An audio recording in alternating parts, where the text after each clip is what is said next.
আমরা জানি যে ঈদে অতিরিক্ত তাকবীর দিতে হয়। হানাফি মাযহাব মতে আমরা 6টা অতিরিক্ত তাকবীর দেই। প্রথম রাকাতে অতিরিক্ত 3টা, দ্বিতীয় রাকাতে 3টা।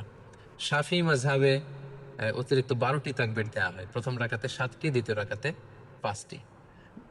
হাম্বালি আর মালিকি মাযহাবে 11টি অতিরিক্ত তাকবীর দেওয়া হয়। প্রথম রাকাতে 6টি, দ্বিতীয় রাকাতে 5টি। তো আমাদের বাংলা ভাষাভাষী যারা, বাংলাদেশে আমরা যেহেতু বেশিরভাগ হানাফি মাযহাবের অনুসারী, সো এক্ষেত্রে এবং এটার তাকবীরের সংখ্যাও কম এবং সবগুলো পদ্ধতি যেহেতু সহিহ হাদিস দ্বারা সাব্যস্ত, তাহলে আমরা 6 তাকবীরের এটাকে সাজেস্ট করতে পারি। এটা হিসাব রাখতে একটু সুবিধা হবে আমাদের।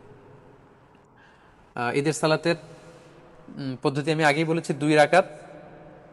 আপনি যদি 6 তাকবীরের সাথে আদায় করেন, আমরা যারা করি 6 তাকবীরের সাথে, সেটার পদ্ধতিটা হবে এমন: তাকবীরে তাহরিমে আল্লাহু আকবার বলে আপনি সানা পড়বেন।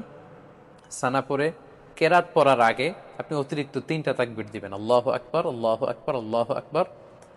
3টা তাকবীর দেওয়ার পরে আপনি সূরা ফাতিহা পড়বেন, অন্য একটি সূরা পড়বেন, তারপর রুকু করবেন, সিজদা করে দ্বিতীয় রাকাতের জন্য দাঁড়িয়ে আপনি কেরাত পড়ে ফেলবেন আগে, অর্থাৎ সূরা ফাতিহা এবং অন্য একটি সূরা পড়ে ফেলবেন। রুকুতে যাওয়ার আগে আপনি অতিরিক্ত 3টি তাকবীর দিবেন, আল্লাহু আকবার, আল্লাহু আকবার, আল্লাহু আকবার, এবং চতুর্থ তাকবীর দিয়ে আপনি রুকুতে যাবেন। এভাবে 6টি অতিরিক্ত তাকবীর দেওয়ার মধ্য দিয়ে কিন্তু আমরা সালাত আদায় করতে পারবো।